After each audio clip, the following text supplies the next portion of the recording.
जिंदाबाद जिंदाबाद जिंदाबाद जिंदाबाद जिंदाबाद जिंदाबाद जिंदाबाद पाठ पढ़ा तो व्याघात होउची आउ 26 दिन है स्ट्राइक रे बसिचंदी आउ सरकार से दाबी जनई मु आशा करुच्ची सरकार ए उपरे निश्चित भाव ध्यान देवे से दीर्घ दिन है कार्य कर 2008 पर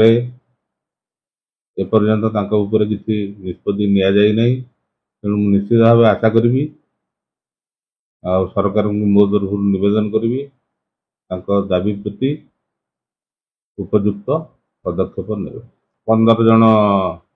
करुँच पाखापाखि कॉलेज अन्य एमती ऑल ओडिशा बोधे 2000 भितर हेबे संख्या निश्चित भाव अपन जो कथा उपस्थापन कले आम अनुभव करुचु जे आम महाविद्यालय शिक्षादान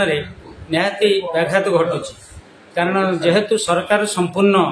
अनुदान जो माने पैसा पाउचंती जो माने प्रत्यक्ष भाव में दरमा पाउचंती सेमानकर संख्या धीरे धीरे कमी जाउची पदवी पूरण करा जाउ नाही किंतु यही जो मैनेजमेंट स्टाफ बा चुक्ति भित्तिक स्टाफ मु नहीं आमे आम कॉलेज रे गोटे एकाडेमिक सिस्टम को आमे ठीक बाटरे रखीचु किंतु सेमानकर गोटे पेट पटना कथा एवं सेमाने दैनंदिन खर्च करिया पई मध्ये सेमाने पैसा पाई पार नाही जेतेबेले अनुदान प्राप्त जो माने पाउचंती सेमाने अधिक पैसा पाइला बेले एमाने मोटे पैसा पाई नाही तेणु मु एतिकी सरकार पाखरे उच्च शिक्षा विभाग पाखरे अनुरोध रखिबी जेभली भाव में सेमानकर 8 पर्यंत पाइचंती तेणु तांकर जो दाबीटा रही मो मत भावुची से गोटे जेन्युइन दाबी कारण यह पेट पाटनार कथा तेणु ताको जो दाबी रही 8 मसीह 18 मसीहा पर्यंत एक्सटेंशन करने जदि सरकार सहृदयतार सहित उच्च शिक्षा विभाग एटी गुरुत्व दियंता ताहले सेमाने सहित सेमानको पछरे थिबा परिवार